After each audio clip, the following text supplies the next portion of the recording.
Hello and welcome to learn with Hema's class. My dear students, आज हम करने वाले हैं स्टैंडर्ड 10th का मराठी सब्जेक्ट और उसका थर्ड चैप्टर शाल, जिसे लिखा है रा ग जाधव ने।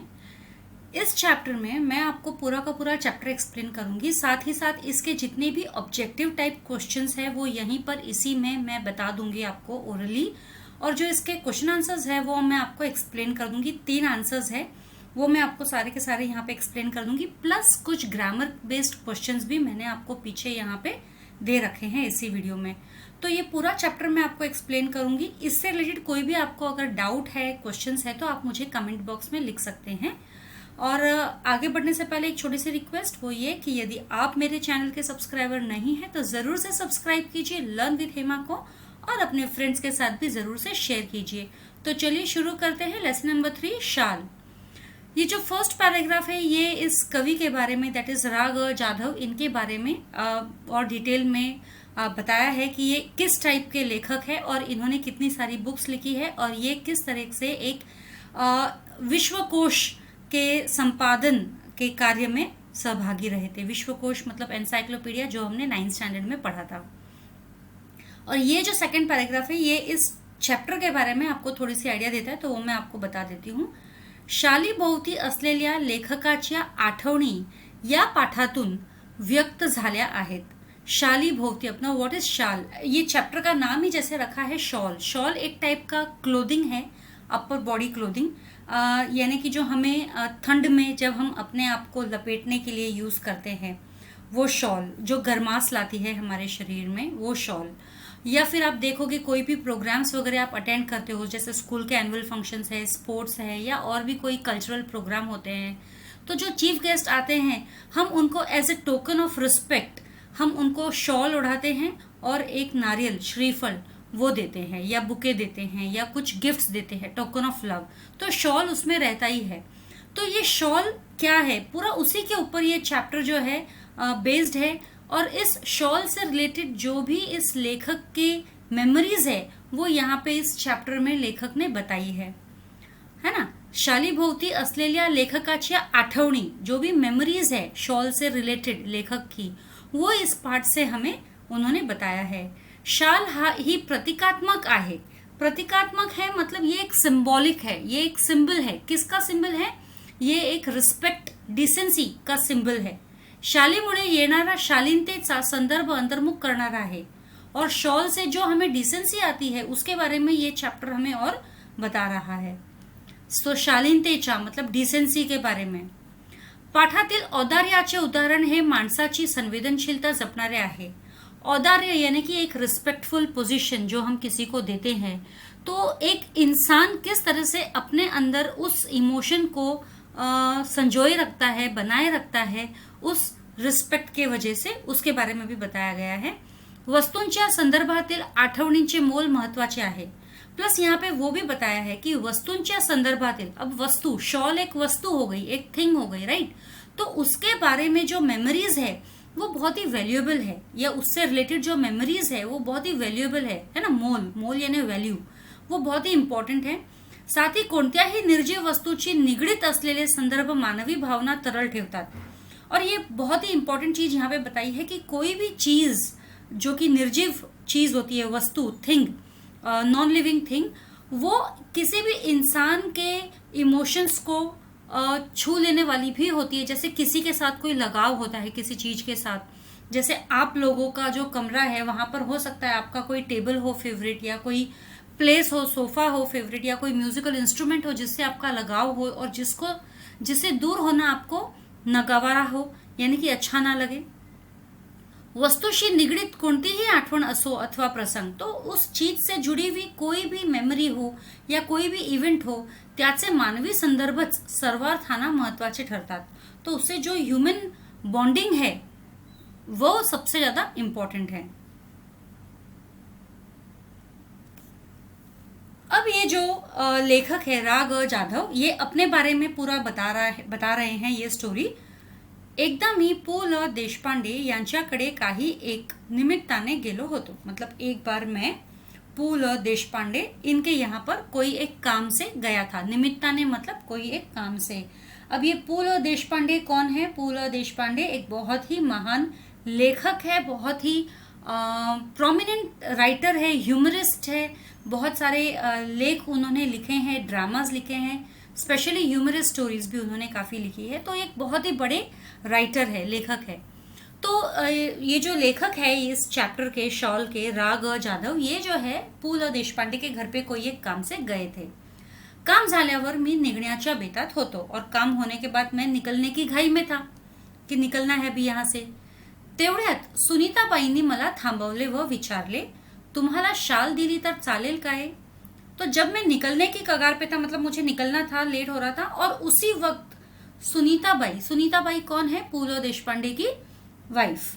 उन्होंने मुझे रुकाया, थांबवले और पूछा कि आपको अगर मैंने शॉल दी तो चलेगा क्या? मी एका पायावर हो म्हटले और मैं तो एक पांव पर खड़ा होकर मैंने हाँ बोल दिया. अब सुनीता ताई के हाथ से शॉल लेना ही एक बहुत रिस्पेक्ट की बात है, और वो भी सुनीता ताई के हाथ से शॉल लेना वो और भी बड़ी रिस्पेक्ट की बात है. तो इसीलिए वो कह रहे हैं मी एका पायावर हो म्हटले, यानी कि एक पांव पे खड़ा हो गया मैं, हाँ बोल दिया मैंने, क्योंकि उनसे शॉल लेना ना बोलना यानी कि पॉसिबल ही नहीं है. तो पु ल व सुनीताबाईंनी यांनी मला शाल द्यावी हा मला मोठा गौरव वाटला. ये मुझे तो बहुत ही ज्यादा रिस्पेक्टफुल लग रहा था कि सुनीताबाई और पु ल देशपांडे ये मुझे शॉल दे. ये मेरे लिए बहुत बड़े गर्व की बात थी. ती शाल मी माझ्या खोलीतल्या सुटकेसमध्ये ठेवून दिली. वो शॉल में लाकर मेरे जो रूम है जहाँ पर मैं रहता हूँ उस रूम में मैंने एक सूटकेस में लाके रख दी. वापरली मात्र कधीच नाही, लेकिन उसको यूज मैंने कभी भी नहीं किया. अब ये जो शॉल वगैरह मिलते हैं जहीं किसी भी ओकेशन में, इवेंट में, फंक्शन में जाते हैं तो वो यूज नहीं की जाती है मोस्टली, वो ऐसे ही रख दिया जाता है. पुढे वाईला विश्वकोशाचा अध्यक्ष म्हणून मी गेलो. तिथे नदीकाठच्या प्राग्य पाठशाळेच्या खोलीत मी राहत असे. अब यहाँ पे वो आगे की बात बोल रहे हैं कि एक बार वाई एक सतारा डिस्ट्रिक्ट की एक सिटी का नाम है, छोटे से वाई. वहां पर क्या था, विश्वकोश का अध्यक्ष बनकर वो गए थे. विश्वकोश मतलब ये एनसाइक्लोपीडिया जब बनाया जा रहा था ना, तो वो कमिटी सेटअप होती है. तो वो कमिटी में एक चेयरपर्सन तो होता ही है ना, head of the department, head of the committee, जो गाइड करता है सबको क्या करने के लिए, तो वो अध्यक्ष, ठीक है, चेयरपर्सन. तो वाई में वो विश्वकोश के चेयरपर्सन बन के वहां पर गए थे. तिथे नदीकाठच्या प्राग्य पाठशाळेच्या खोलीत मी राहत असे. अब नदीकाठच्या यानी कि नदी किनारे पर, प्राग्य पाठशाळेच्या, प्राग्य नाम की एक स्कूल, एजुकेशनल इंस्टीट्यूशन था, तो उसके एक रूम में, खोलीत मतलब रूम में मैं रहता था. खोलीच्या दक्षिणेकडील खिडक्या कृष्णा नदीच्या चिंचोळ्या प्रवाहावर होत्या. अब वो जो रूम जिसमें वो रह रहे थे उसका जो साउथ एंड फेसिंग का जो विंडो था उसके पीछे से कृष्णा नदी के एक छोटा सा स्ट्रीम जो है बहता था. वो मतलब उस रूम का जो विंडो है कृष्णा नदी के तरफ, साउथ में कृष्णा नदी के तरफ खुलता था. थंडीच्या दिवसात एक बाई माझ्या खिडकी खालीत घाटाच्या छोट्या तटावर तिचे छोटे मूल एका टोपलीत ठेवून मासे पकड़ण्याच्या उद्योगात होती.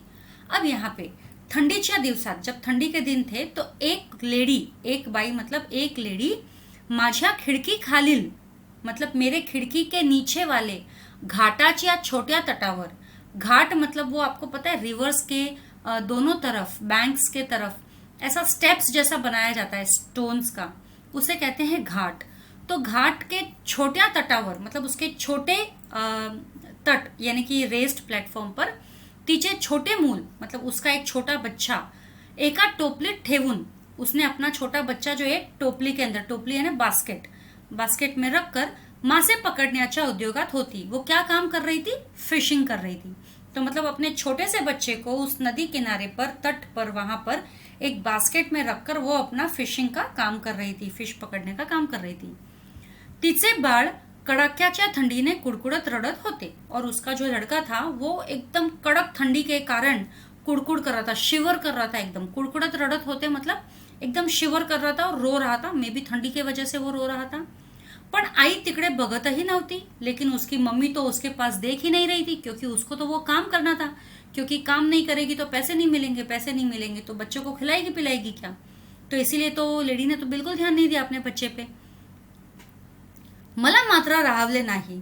लेकिन मुझसे रहा नहीं गया, मैं ये देख नहीं पाया कि वो बच्चा रो रहा है. मी सूटकेस मधील पुलकित शाल काढली. तो मैंने उस सूटकेस में से पुलकित शाल निकाली. पुलकित मतलब बहुत ही प्योर जो बोलते हैं, वो पवित्र, वो शॉल. ये कौन सी शॉल थी? वही जो पूला देशपांडे और सुनीताबाई ने उनको दी थी. तो वो शॉल मैंने निकाली. 5-50 रुपयांचा नोटा काढल्या और 5-50 रुपयों के मैंने नोट निकाले व त्या बाईला हाक मारली और मैंने उस औरत को आवाज दी. खिड़कीतून ते सर्व खाली दिले आणि म्हटले, और मैंने अपने खिड़की में से वो सारी चीजें मतलब शॉल और रुपए वो सब उसको नीचे दिए लेडी को, और कहा, त्या बाळाला आधी शालीत गुंडाळ आणि मग मासे मारत बाईस. मतलब मैंने कहा कि उस तेरे बच्चे को पहले शॉल में गुंडाल यानी शॉल में लपेट, गुंडालना यानी लपेटना, और फिर बाद में मछलियां पकडते बैठ. बाईस मतलब बैठ. या घटनेची ऊब पुलकित शालीच्या उभेपेक्षा अधिक होती. और या घटनेची ऊब मतलब खुशी, यहाँ पर वॉर्मथ, खुशी. तो ये जो घटना हुई थी उसकी जो खुशी मुझे मिली वो मुझे पुलकित शॉल जब मिली उससे भी ज्यादा थी. अब जब शॉल मिली उनको तब बहुत खुशी हुई थी ना, तो उस खुशी से भी ज्यादा ये खुशी थी कि उसने किसी की मदद की है, लेखक ने किसी की मदद की है.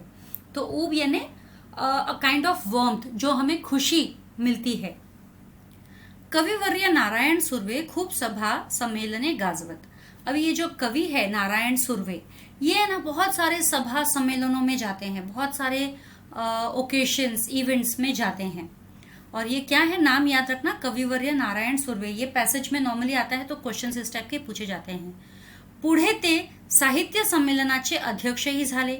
बाद में वो एक साहित्य सम्मेलन के अध्यक्ष भी बने. अध्यक्ष मतलब वापस है चेयरपर्सन. साहित्य सम्मेलन मतलब एक जो ऑथर्स का जो एक कमिटी होता है उसके चेयरपर्सन. परिणामतः त्यांच्या कार्यक्रमांना अहोरात्र भरतीच असे. अब वो एक चेयरपर्सन के पोस्ट पर है तो डेफिनेटली उनके तो लिस्ट में बहुत सारे इवेंट्स का एकदम एक के पीछे एक लाइन लगा हुआ रहता है. प्रत्येक कार्यक्रमात सन्मानाची शाल व श्रीफल त्यांना मिळत राही. और हर एक इवेंट या प्रोग्राम में जहां पर भी वो जाते थे कार्यक्रम में, वहां पर उनको एक सम्मान के रूप में शॉल तो दी जाती थी और श्रीफल दिया जाता था. एकदा ते मला म्हणाले, और एक बार उन्होंने मुझे कहा, या शाली घेऊन घेऊन मी आता शालीन बनू लागलो आहे. मतलब ये शॉल ले लेकर तो आज अब मैं शालीन हो गया हूं. अब शालीन का मतलब क्या है? शालीन मीन्स जेंटिल, काइंड, या मॉडेस्ट भी कह सकते हो. शालीन का मतलब जिसमें बिल्कुल भी गुस्सा नहीं होता है, एकदम पेशेंट रहता है और एकदम शांत स्वभाव के इंसान रहते हैं, तो उसे हम शालीन कह सकते हैं. तो ये जो नारायण सुर्वे है ये कहने लगे कि इतनी सारी शॉल जो मुझे मिल रही है, हर एक इवेंट में जाता हूँ जो सम्मान के रूप में जो शॉल मुझे मिल रही है, मुझे लगता है ये सारे शॉल ओढ़ ओढ़ के मैं ना एकदम और ज्यादा मॉडेस्ट हो गया हूँ और ज्यादा जेंटल हो गया हूँ. त्यांच्या बोलण्यातील उपरोधिक खोच माझ्याच नव्हे तर कोणाच्याही सहजपणे लक्षात येणारी होती. अब ये जो बात उन्होंने कही है ना, या शाली घेऊन घेऊन मी आता शालीन बनू लागलो आहे, तो ये जो एक है ना उन्होंने सरकास्टिक टोन में कहा है. ऐसा कभी होता नहीं है कि किसी को शॉल उड़ाने से वो शालीन बन जाएगा. नेचर वाइज ही अगर वो शालीन है तो वो शालीन ही रहेगा इंसान. ऐसा नहीं है कि अगर कोई इंसान गुस्से वाला हो तो आपने उसको शॉल उड़ाया तो वो शांत स्वभाव का हो जाएगा, वैसा नहीं है. तो ये एक सरकास्टिक टोन उन्होंने कहा है, सरकास्टिक टोन में. तो उपरोधिक खोज मतलब ये सरकाजम बोलते हैं इसको. तो उनके बोलने से ये सरकाजम जो है मेरे ही नहीं बल्कि कोई भी जो भी सुने उसको एकदम तुरंत से समझ में आ जाएगा कि ये एक उन्होंने ताना कहने के टाइप में कहा है. शाल व शालीनता यांचा संबंध काय. अब लेखक वही पूछ रहा है कि शाल और शालीनता, वो खुद से ही कर रहे हैं कि इसका संबंध क्या है, रिलेशन क्या है. शाल से शालीनता कैसे आएगी, है ना. किसी ने शॉल उड़ा दी और आप में एकदम मॉडेस्टनेस आ गई तो वो कैसे पॉसिबल है. खरे तर खरी खुरी शालीनता शालिनी विनाच शोभते. तो ये भी सही है कि एक्चुअल में देखा जाए तो रियल में जो आपकी मॉडेस्टी है वो बिना शॉल के ही आपको मिल जाती है. आपको कोई शॉल उड़ाने की जरूरत नहीं पड़ती उसके लिए. सुर्वे मुळातच शालीन. तो वैसे सुर्वे के बारे में, ये जो कवि है नारायण सुर्वे, उनके बारे में बोल रहे हैं. सुर्वे मुळातच शालीन यानी कि वो एक्चुअल में ही रियलिटी में शालीन ही है. उनको कोई शॉल उड़ाने से वो शालीन नहीं बने. शालीनच्या वर्षावाखाली त्यांची शालीनता कधी हरवली नाही. इनफैक्ट वो ऑलरेडी शालीन थे, ऑलरेडी मॉडेस्ट इंसान है और उनको इतनी शॉल उड़ाई गई है, तो उनको कोई घमंड नहीं हुआ कभी भी इस बात का, है ना। तो उनकी शालीनता कभी भी खत्म नहीं हुई, गुमी नहीं, घरवली नाही यानी गुमी नहीं, कधी क्षीणही झाली नाही और कभी कम भी नहीं हुई। क्षीण यानी कम होना, वीक होना। मी कविवर्यांना म्हटले, मतलब क्या, जब कवि ने कहा ना या शाली घेऊन घेऊन मी आता शालीन बनू लागलो आहे, तो मैंने कविवर्य को उनके बात पर ये कहा कि शालीमुळे शालीनता येत असेल तर मी कर्जबाजारी होईन। मतलब अगर शॉल से शालीनता आती है तो मैं कर्जबाजारी हो जाऊंगा, यानी कि अपने आप को कर्ज में डुबो दूंगा, भिकेला लागेल, भीक मागने लग जाऊंगा, पण शेकडो शाली खरेदी करून सर्वांना एक एक शाल लगेचच नेऊन देईल। लेकिन हजारों, 100 के नंबर में, हजारों के नंबर में मैं शॉल खरीदी करके सबको एक एक शॉल तुरंत ही दे दूंगा अगर शॉल लेने से शालीनता आती है तो। यावर तो शालीन कवि मनापासून हसला और इस पर, मेरी इस बात पर वो शालीन कवि जो है एकदम दिल से हसे, मन से हसे जो। शालीमुळे शालीनता येते की जाते या प्रश्नांचे माझे उत्तर जाते असेच आहे। अब शॉल से शालीनता आती है या जाती है, मॉडेस्टी, ह्यूमिडिटी, पोलाइटनेस हमें मिलती है या खोते हैं हम उसे, तो मेरा आंसर ये है कि वो शाल से शालीनता जाती है, क्योंकि जो ये सम्मान करने का रूप है, ये जो हमने एक पैटर्न बना रखा है सम्मान करना शालीनता से, तो एक तरीके से हम जो ये शालीन जग में जो लोग हैं, शालीन लोग हैं, हम उन्हें खो रहे हैं। क्यों? क्योंकि सम्मान करने से शालीनता नहीं आती है, शालीनता इंसान के अंदर होती है। तो ये बहुत बड़ा धोखा है हम लोगों को।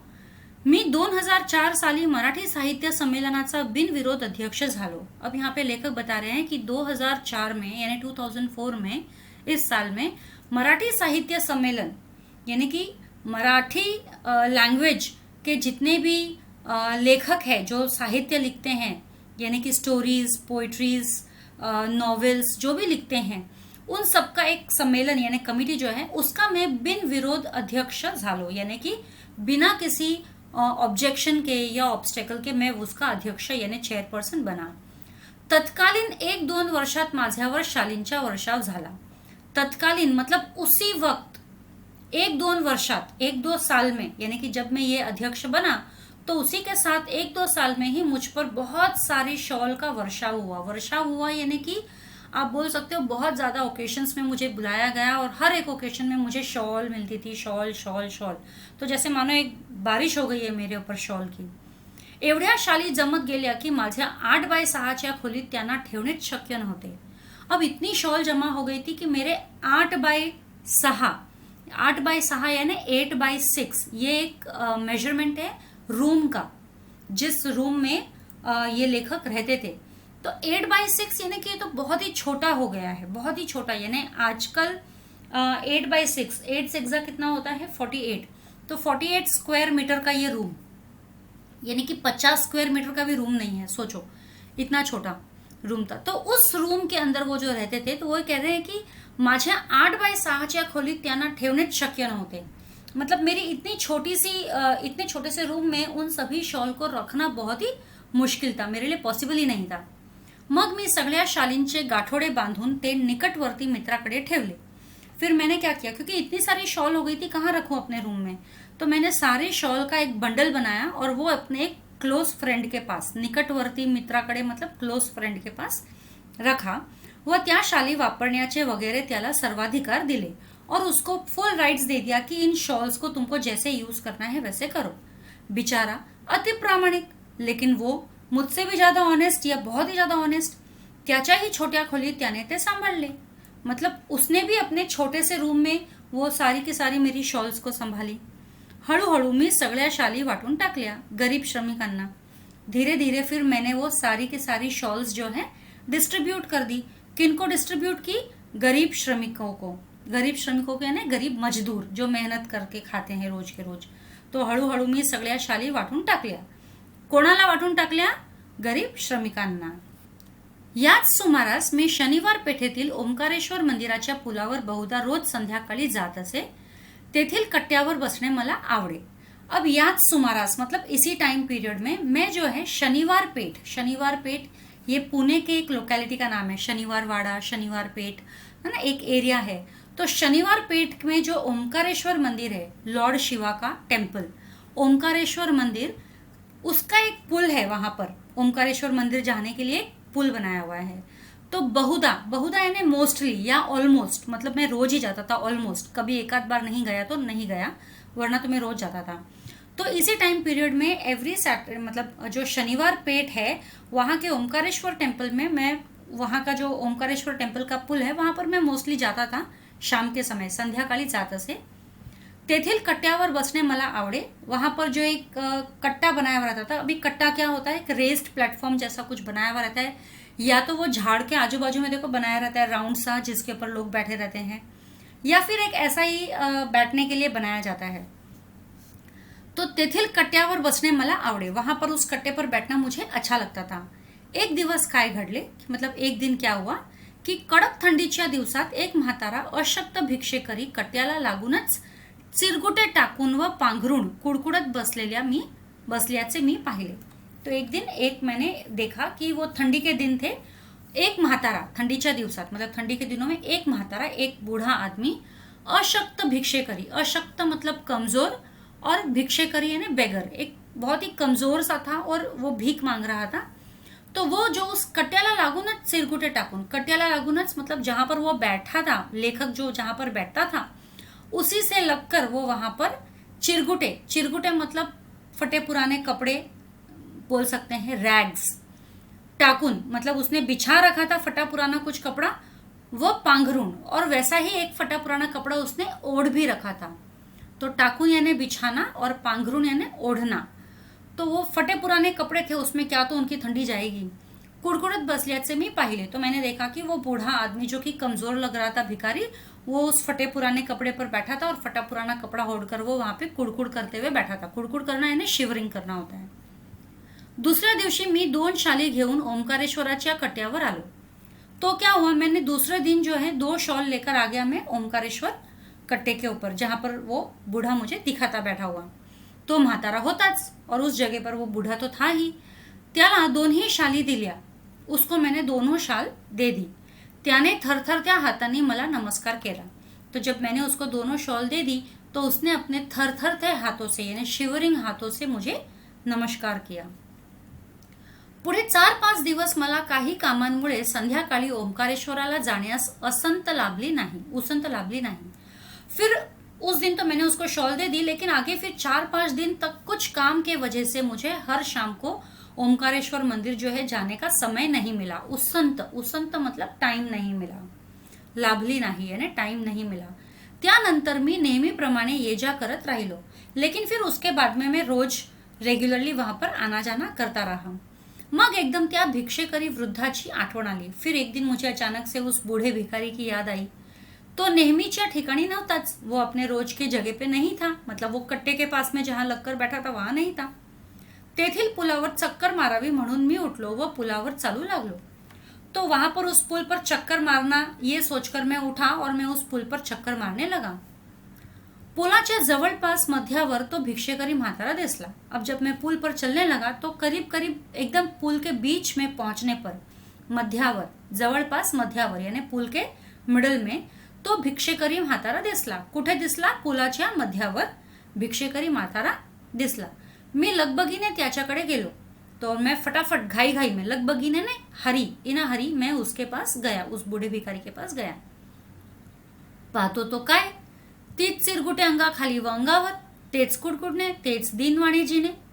देखा तो क्या, वही उसने वो रैग्स, फटे पुराने कपड़े जो है नीचे बिछा रखे थे अपने बॉडी के नीचे, और अपने बॉडी के ऊपर भी उसने ओढ़ रखा था। तेज कुड़कुड़ने, वही थर थुर करना, तेज दीनवाणे जीने, वही गरीबी वाला जीना, वही पॉवर्टी में जीना। मी म्हटले, बाबा तुम्ही मला ओळखले? तो मैंने उसको पूछा, बाबा तुमने मुझे पहचाना? त्याने नकारार्थी मान हलवली। तो उस बूढ़े ने हाँ ना तो कुछ बोला नहीं, बट ना में अपनी मुंह हिलाई, मान हलवली यानी कि अपना सर हिलाया ना बोलते हुए। मग मीच म्हटले, फिर मैंने ही कहा, बाबा 5-6 दिवसांपूर्वी मी तुम्हाला 2 शाली दिल्या होत्या, आठवते? तो वो कहता है कि बाबा 5-7 दिन पहले मैंने आपको 2 शाल दी थी, याद आया? यावर म्हातारा खुल्ला व पुन्हा हाथ जोड़ून म्हणाला। इस पर म्हातारा जो है थोड़ा सा खुला, यानी उसको समझ आया कि हाँ ये कौन है, और फिर उसने हाथ जोड़ा, वापस से हाथ जोड़ा। पुन्हा यानी फिर से, तुरंत वापस। हे भल्या माणसा तू लई मोठा, मतलब हे भले इंसान तू बहुत बड़ा है. म्यासनी शाली दिल्या, म्यासनी याने मुझे, टू मी शॉल दिया. पण बाबा म्या भिकाऱ्याला शाली कशा शोभतील, मुझ जैसे भिखारी को शॉल कैसे शोभा देगा, है ना, मतलब कैसे सूट करेगा. त्या शोभेपेक्षा पोटाची आग लई वाईट, और इस शोभा से तो मेरे पेट की आग और ज्यादा दर्दनाक है, बुरी है. मी शाली इकल्या व 2-3 दिवस पोटभर जेवून घेतलं बाबा. मी शाली इकल्या, इकल्या याने बेच दिया, और फिर 2-3 दिन मैंने पेट भर के खाना खाया. आमचं हे असलं बिकट जीणं, हमारा ये इतना डिफिकल्ट लाइफ है, डिफिकल्ट लिविंग है ना. बिकट याने डिफिकल्ट. आमचं हे असलं बिकट जीणं, तुझं लई उपकार होते बाबा, तेरा बहुत बहुत उपकार है हम पर, जो 2-3 दिन हमने पेट भर के खाना खाया तुम्हारे उस 2 शॉल के वजह से. शालीची शोभा आणि ऊब व पोटाची आग आणि अन्नाची ऊब. तो अब लेखक जो बोलता है कि शॉल से मिलने वाली जो शोभा और जो खुशी है ना, शोभा मतलब कि जो रिस्पेक्ट मिलती है शॉल से, या जो खुशी मिलती है शॉल से, और जो पेट में जो आग होती है, भूख लगती है ना, उसे आग कहते हैं. पोटाची आग आणि अन्नाची ऊब. जो पेट में जब आग लगती है तो हमें क्या चाहिए, अन्न चाहिए. अन्न यानी कि ग्रेन्स, फूड ग्रेन्स, वो मिलेगा तो हमारा पेट खुश होगा, है ना. तो शॉल की शोभा और ऊब, और पेट का जो भूख लगना, और उसमें अनाज की ऊब, खुशी. भुकेल्यास अन्न द्यावे. तो लेखक कहता है कि जो भूखा है उसको अन्न दो, तहानलेल्यास पाणी द्यावे, जो प्यासा है उसको पाणी दो, आणि हेही जमले नाही तर अभाग्यांना सन्मानाची शाली तरी द्याव्यात. और अगर ये भी नहीं जमा, भूखे को खाना देना, प्यासे को पानी देना, ये भी नहीं जमा, तो अभागे को सम्मान के रूप में एक शॉल ही दे दो. तो यहीं पर ये चैप्टर खत्म होता है. अब मैं सीधे चलती हूँ इसके क्वेश्चन आंसर्स की तरफ. आई होप आपको ये पूरा चैप्टर समझ आया होगा. अगर ये पूरा चैप्टर आप मेरे हिसाब से पढ़ोगे तो जितने भी ऑब्जेक्टिव टाइप क्वेश्चंस हैं जो बीच बीच में आते हैं, आपको इजीली आ जाएंगे पैसेज वाइज. कृति, तो ये इसके जितने भी कृति हैं, ऑब्जेक्टिव टाइप क्वेश्चन है, मैं आपको यहीं पे करवा देती हूँ, और सीधे फिर इसके मैं आपको क्वेश्चन आंसर्स जो है वो एक्सप्लेन कर दूंगी. अच्छा उत्तरे लिहा. पु ल व सुनीताबाई यांनी दिलेल्या शालीच्या लेखकाने पाठात केलेला उल्लेख. तो जो पु ल और सुनीताबाई, इन्होंने जो शॉल दिया था पाठ में, लेखक ने उसको क्या कहा है, पुलकित. 2004 च्या मराठी साहित्य संमेलनाचे अध्यक्ष ये कौन थे, राग जाधव, यानी कि लेखक ही थे. पाठात उल्लेख असणारी नदी कृष्णा नदी. सभा सम्मेलनाचे गाजवणारे कवि, ये मैंने आपको बताया था, नारायण सुर्वे. ये जब मैंने आपको पैसेज करवा रही थी तभी मैंने आपको बताया था कि ये नारायण सुर्वे नाम याद रखना, ये इस तरीके से आते हैं. प्रश्न 2, शालीचे पाठात आलेले विविध उपयोग लिहा. तो अब शॉल का जो इस चैप्टर में अलग अलग यूजेस है वो हमें बताना है. शालीचे उपयोग, तो पहला है अंगावर मिरवणे, अंगावर मिरवणे यानी कि शरीर पर पहनना. दूसरा है सम्मान करणे, किसी को रिस्पेक्ट करना. तीसरा है गरजवंताला देणे. गरजवंताला देणे मतलब जिनको जरूरत है, गरजमंद लोगों को, उनको देना. चौथा भिक्षेकर्याला देणे. भिक्षेकर्याला देणे यानी कि जो बेगर्स होते हैं उनको देना. पांचवा अभागी लोकांना देणे. अभागी लोकांना यानी कि जो अभागी लोग होते हैं या फॉर्चुनेट नहीं होते हैं ज़्यादा, पुअर पीपल, वो वैसे लोगों को देना. तीसरा क्वेश्चन, खालील प्रसंगी लेखकाने केलेली कृती लिहा. अभी ये जो एक प्रसंग दिया गया है, एक इवेंट दिया गया है चैप्टर में से, तो इस इवेंट पर लेखक ने क्या किया, लेखकाने केलेली कृती लिहा. लेखक ने क्या किया. एका बाईचे बाळ कडाक्याच्या थंडीने कुडकुडत होते. मतलब एक लेडी का बच्चा एकदम कड़कड़ती ठंडी से शिवर कर रहा था, तो लेखक ने क्या किया, लेखकांनी सुटकेस मधली शाल काढली, बाईला हाक मारली व खिडकीतून तिला शाल आणि 5-50 रुपयांचा नोटा दिल्या. ये इसका आंसर है. सेकंड क्वेश्चन, म्हातारा अशक्त भिक्षेकरी कट्याला लागूनच सिरगुटे टाकून व पांघरून कुडकुडत बसलेल्याचे पाहिले.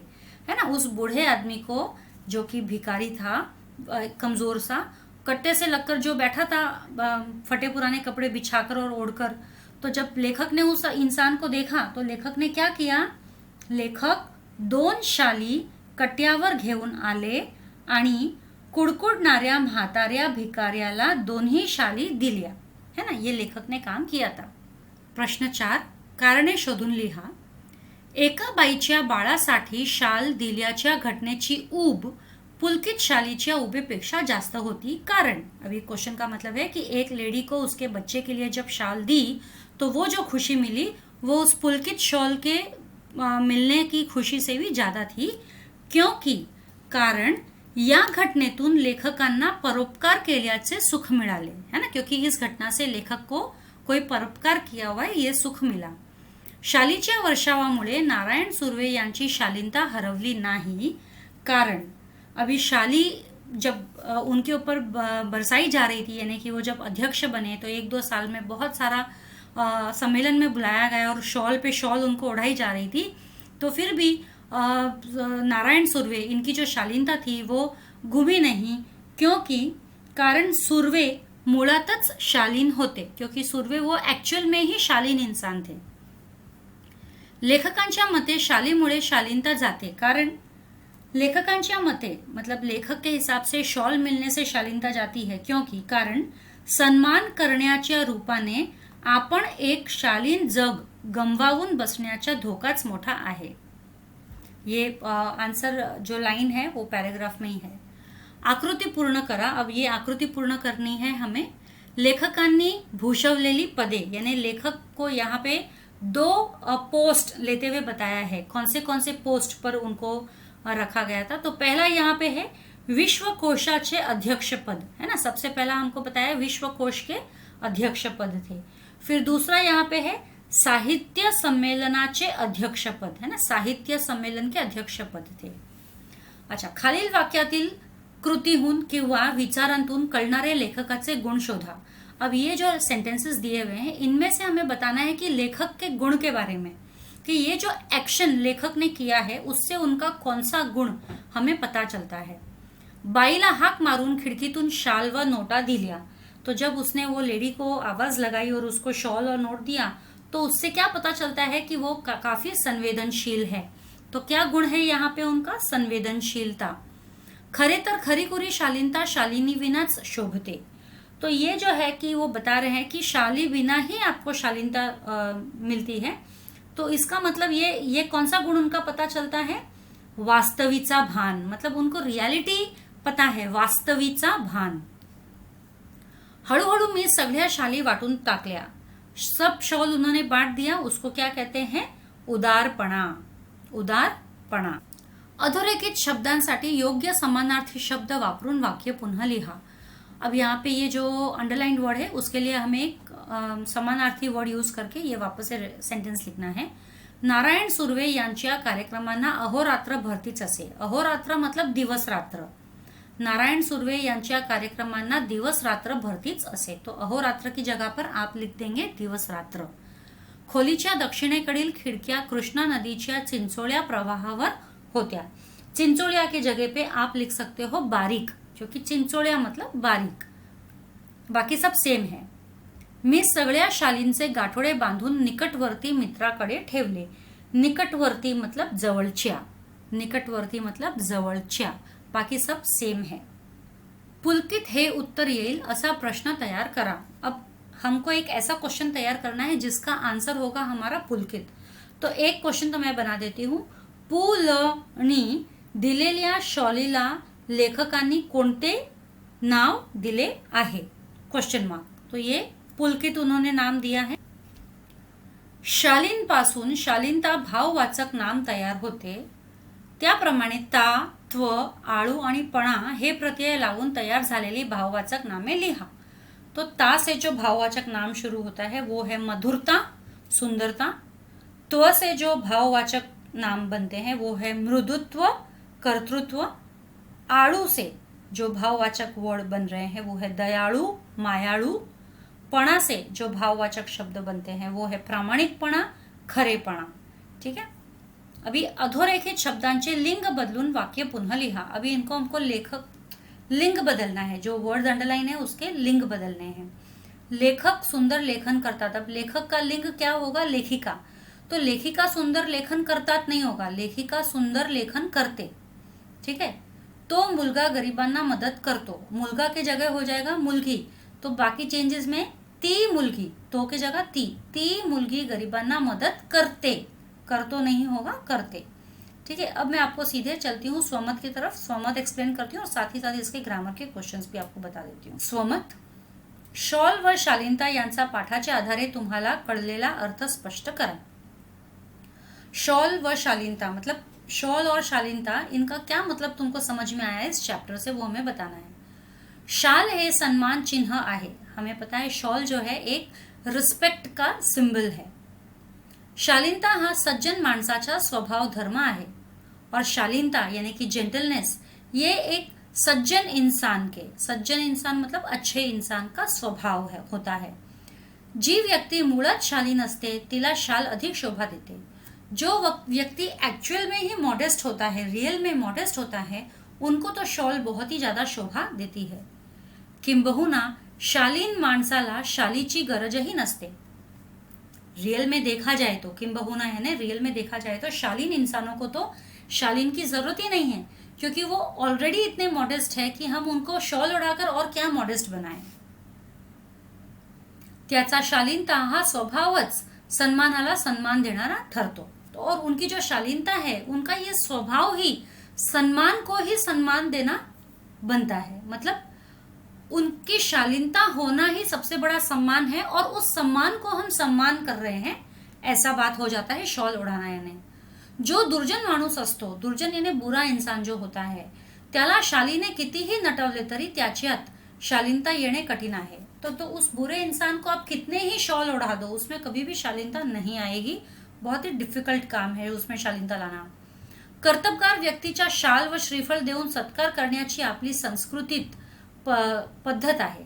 तो जो भी कर्तबगार व्यक्ति है, कर्तबगार व्यक्ति यानी जो काम करने वाले इंसान होते हैं, अच्छे इंसान होते हैं, उनको अगर हम शॉल और श्रीफल देकर उनका सम्मान करते हैं, सत्कार करते हैं, यानी कि ये हमारी संस्कृति में एक रीत है, रिवाज है। शाल देऊन अशा माणसाचे व्यक्तिमत्व हे अधिक ठळकपणे उठून दिसते, क्योंकि शॉल देने से ऐसे इंसानों का व्यक्तिमत्व, पर्सनालिटी और ज्यादा उभर कर आता है, उठकर आता है। ते समाजाला प्रेरणादायी ठरावे, और ऐसा इंसान समाज के लिए एक प्रेरणादायी होता है। म्हणून शाल देऊन अशा व्यक्तिमत्वाचा सत्कार करने उचित ठरते। इसीलिए शॉल देकर ऐसे पर्सनालिटी, ऐसे इंसानों को सत्कार करना तो वाकई में उचित है ना, सही है। भिक्षेकर्याने केलेला शालीचा उपयोग याविषयी तुमचे मत लिहा। अब वो भिखारी ने शाली का उपयोग कैसे किया था उसके बारे में अपने मत बताने हैं। लेखकाने एका म्हातारा भिक्षेकरी ओंकारेश्वराच्या पुलावर थंडीने कुडकुडताना पाहिला। मतलब लेखक ने एक बूढ़े भिखारी को ओंकारेश्वर के पुल के वहां पर ठंडी से कुडकुडते हुए देखा। लेखकांच्या मनात करुणा जागृत आली, तो लेखक के मन में दया आई, करुणा यानी दया। त्यांनी त्या भिक्षेकर्याला आपल्याकडील 2 शाली दिल्या। उन्होंने उस भिखारी को अपने पास से 2 शॉल लाके दे दी। आपण परोपकार केल्याचा भावनेत लेखक तृप्त होते, और लेखक को इस बात की संतुष्टि थी कि हमने कुछ परोपकार किया है, कि मैंने कुछ परोपकार किया है। तृप्त यानी संतुष्टि, सॅटिस्फॅक्शन। परंतु आणखी 4-5 दिवसांनी लेखकांनी पाहिले की तो म्हातारा भिक्षेकरी अंगावर चिरगुटे घेऊन पूर्वीसारखाच बसला है। लेकिन फिर आने वाले 4-5 दिनों में लेखक ने देखा कि वो जो बूढ़ा आदमी था वो वापस से वैसे ही बैठा है, पुराने कपड़ों में, फटे पुराने कपड़ों में। कुतूहलाने लेखकांनी त्याला शालीबद्दल विचारले, तो आउट ऑफ क्यूरियोसिटी लेखक ने उसको शॉल के बारे में पूछा, क्योंकि लेखक ने उसको 2 शॉल दी थी, फिर भी वो ऐसे फटे पुराने कपड़ों में कैसे। तेव्हा भिक्षेकर्याने सांगितले, तो तब उस भिखारी ने कहा कि त्याने त्या शाली विकल्या आणि 2 दिवस पोटभर खाले। तो उसने कहा कि मैंने वो 2 शॉल बेच दी और उससे मैंने 2 दिन तक पेट भर के खाना खाया। शालीच्या शोभेपेक्षा पोटाची आग फार वाईट हे त्याचे म्हणणे योग्य होते। तो उसने ये जो कहा था कि शॉल के जो शोभा है उससे तो ज्यादा बुरा पेट का आग है, तो ये उसका ऐसा बोलना था। त्याच्या अंगावर शाल पाहून त्याला कुणीही भिक्षा दिली नसती, क्योंकि उसके अंग पर अगर कोई शॉल देखता तो कोई भी उसको भीख नहीं देता था, त्यामुळे त्याला अन्न ही मिळाले नसते, और अगर कोई भीख नहीं देता तो उसे अन्न भी नहीं मिलता था, खरीद नहीं सकता था। यावरून गरीबाला शालीचा उपयोग नसतो, इसलिए गरीबों को शॉल की जरूरत ही नहीं है. उलट ती त्याची अडचण असू शकते. उलटा शॉल उसके लिए एक अडचण हो सकती है, असे म्हाताऱ्या भिक्षेकर्याला सुचवायचे आहे. येस, म्हातारे भिक्षेकरी को बताना, वो ये बताना चाहता है. लेखकाच्या भावना जशा शाल या वस्तूशी निगडीत आहेत, तशा तुमच्या आवडीच्या वस्तूशी निगडीत असलेल्या भावना तुमच्या शब्दांत लिहा. अब जैसे लेखक की फीलिंग्स, शॉल ये एक नॉन लिविंग ऑब्जेक्ट है, उससे जुड़ी हुई है, वैसे तुम्हारी भी कोई फीलिंग्स है किसी नॉन लिविंग थिंग से, वो बताओ. तो यहाँ पे एक ये तो सेल्फ रिस्पॉन्स टाइप क्वेश्चन है, तो यहाँ पे ये दिया हुआ है, आप जो भी आपके हिसाब से चाहो लिख सकते हो. तो मैं जस्ट ये रीड कर रही हूँ. मी 5वीत असताना शाळेमध्ये एका वक्तृत्व स्पर्धेत चिमुकले भाषण दिले होते. मतलब एक स्पीच में दिया था, मैंने भाषण दिया था एलोक्यूशन में. त्या स्पर्धेत माझा पहिला नंबर आला होता. तो उस स्पीच में मेरा पहला नंबर आया था. मला खूप आनंद झाला, बहुत खुशी हुई. मला बक्षीस म्हणून छोटा चांदीचा पेला मिळाला और इनाम के रूप में मुझे एक छोटा चांदी का प्याला मिला. माझ्या आयुष्यातील ते पहिले पारितोषिक असल्यामुळे मला त्या पेल्याविषयी खूप प्रेम आहे और मेरे लाइफ का वो फर्स्ट प्राइज था मेरे लिए, इसलिए मुझे उस चीज से बहुत ज़्यादा प्यार है. त्या दिवसापासून आजपर्यंत मी त्या पेल्यातूनच पाणी पितो. उस दिन से लेके आज तक मैं उसी प्याले से पानी पीता हूँ. तो पेला मीच वापरतो, वो पेला मैं ही यूज करता हूँ. नीट स्वच्छ धुवून मी तो विशिष्ट जागेवर ठेवतो. अच्छे से धोकर मैं उसको एक अच्छी जगह पे रखता हूँ, स्पेशल उसका प्लेस है. त्याला कुणालाही हात लावू देत नाही और उस पेले को मैं किसी को भी हात नहीं लगाने देता हूँ. नेहमी त्यातून पाणी पिताना मला 5वीचे ते दृश्य आठवते आणि मला प्रेरणा मिलते. हमेशा उसे पानी पीते हुए मुझे 5वी का दृश्य याद आता है और मुझे उससे प्रेरणा मिलती है, इन्स्पिरेशन मिलता है. माझा जीव त्या माझ्या बक्षिसामध्ये अजूनपर्यंत गुंतलेला आहे और मेरी जान अभी भी उस मेरे प्राइज में अटकी हुई है. त्या पेल्यामुळे मी कधीही दृष्टी आड करू शकणार नाही.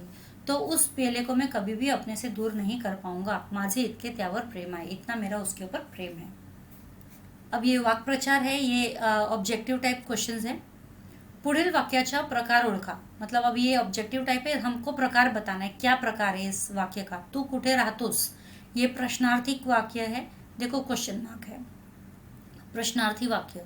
भारत माझा देश आहे, ये क्या है, विधानार्थी वाक्य है ना, एक स्टेटमेंट है, विधानार्थी वाक्य.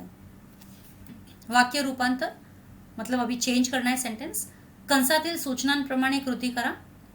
जो ब्रैकेट में दिया है उस हिसाब से हमें चेंजेस करना है. आहा, किती सुंदर आहे हे चित्र. अब ये जो सेंटेंस है ये उद्गारार्थी है, इसे हमें विधानार्थी करना है ना, स्टेटमेंट करना है. हे चित्र खूप सुंदर आहे, तो किती आया ना, तो उसमें खूप वर्ड आ जाता है. हे चित्र खूप सुंदर आहे. फिर नेहमी नम्रपणे वागावे, आज्ञार्थी करा. अब ये एक नॉर्मल सेंटेंस है, उसको हमें आज्ञार्थी करना है. नेहमी नम्रपणे वागावे, नेहमी नम्र वागा. आज्ञार्थी करना है ना, तो ऑर्डर देना है, वागा.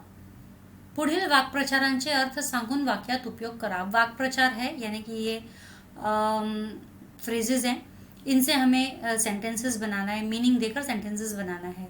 गमावून बसणे. गमावून बसणे का अर्थ है हरवणे.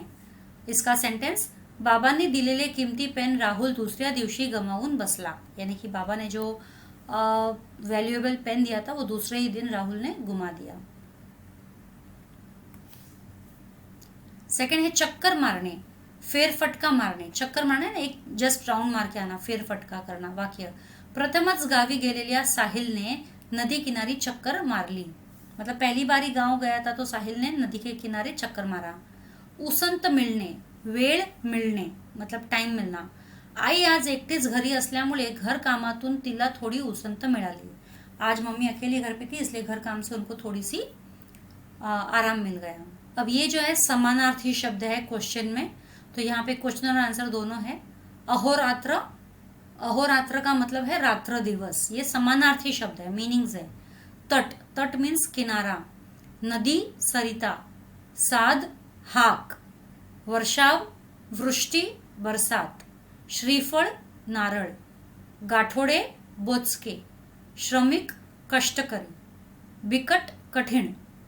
अशक्त दुबळा. चिंचोळ्या बारीक निमुळत्या. निकटवर्ती जवळच्या. अब ये सारे जो है वो ऑपोजिट वर्ड्स है. अशक्त सशक्त. उपकार अपकार. खरेदी विक्री, सन्मान अपमान, भरती ओहोटी, उद्धट शालीन, मान अपमान. पुढील शब्द समूहाला एक शब्द लिहा. अब ये जो कुछ वर्ड्स दिए हुए हैं इनके लिए वन वर्ड देना है. भिक्षा मागणारा, भिक्षेकरी, भाषण ऐकणारा, श्रोता, अनेक वचन लिहा. खिडकी, खिडक्या, शाल, शाली, खोली, खोल्या, मासा, मासे, टोपली, टोपलिया. ठीक है, टोपलिया. तो ये यहाँ पर ये चैप्टर मेरा खत्म होता है. कोई भी डाउट हो आप डिस्क्रिप्शन नीचे कमेंट बॉक्स पे मुझे कमेंट करके लिख सकते हैं. आपके डाउट्स में जल्द से जल्द दूर करने की कोशिश करूंगी. आज के लिए इतना ही. जल्द ही मिलेंगे अगले वीडियो में. तब तक के लिए stay safe, stay secure. Thank you.